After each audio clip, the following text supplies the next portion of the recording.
最近網上面好火熱嘅呢一種充電保護神器呢，就個價錢就跌咗一半，咁所以我都買一隻返嚟睇睇。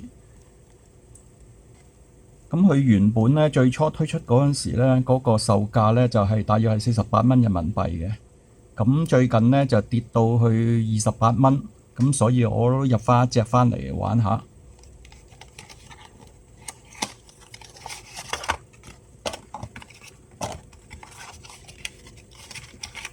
咁佢裏邊咧，其實咧就係一隻咁樣嘅轉駁器啦，一邊就係 Type C 嘅輸入，另外一邊就 Type C 輸出嘅。咁佢最特別嘅之處咧，就係有兩隻腳仔。咁當佢充滿電之後咧，佢咧就會伸兩隻腳仔出嚟，將嗰個要充電嗰個設備咧就分離開去嘅。咁譬如好似而家咁啦，我呢邊插咗電，呢邊就插落我手機度，咁佢就會開始充電。佢分開藍色燈同埋白色燈嘅。咁白色燈呢，就係充啲高功率嘅設備，藍色燈呢，就係充啲低功率嘅設備。咁其實即係話，當佢去到個電流比較細嗰陣時呢，佢就會將佢分離㗎啦。咁當然啦，而家我冇可能等到佢充滿啦。咁其實佢有個測試模式嘅，就係撳住個掣5秒。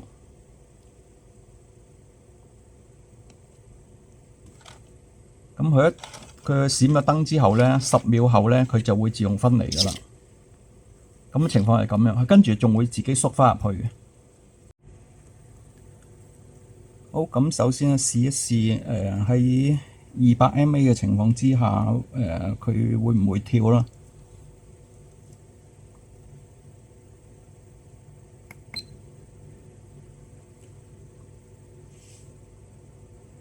咁而家咧就係200 mA，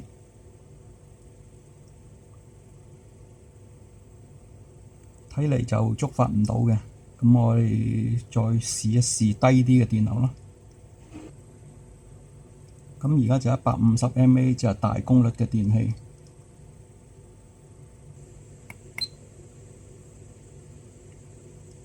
咁而家試下120 mA。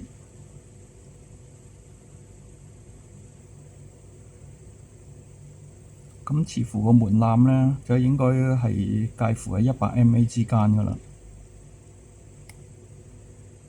再試下110 mA。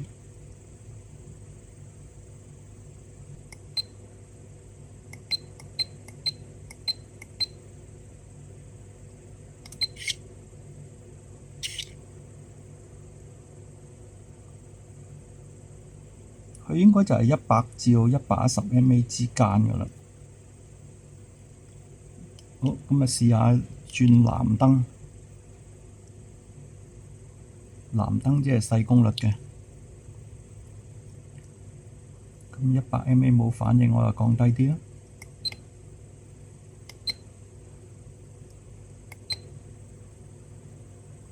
咁試下80 mA。80 mA 冇反應，再降低啲。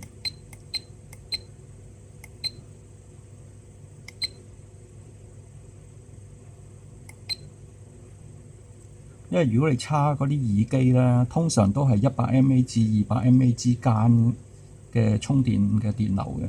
咁但係當佢去到就嚟充滿嗰時咧，可能得返50 mA 到嘅啫。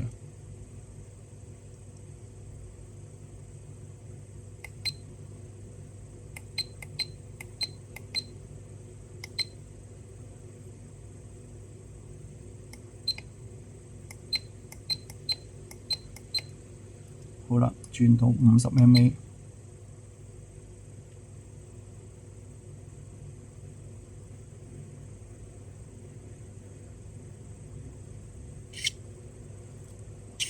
OK，咁其實兩個電流值都試咗㗎啦，咁應該就一個就係50 mA，一個就100 mA。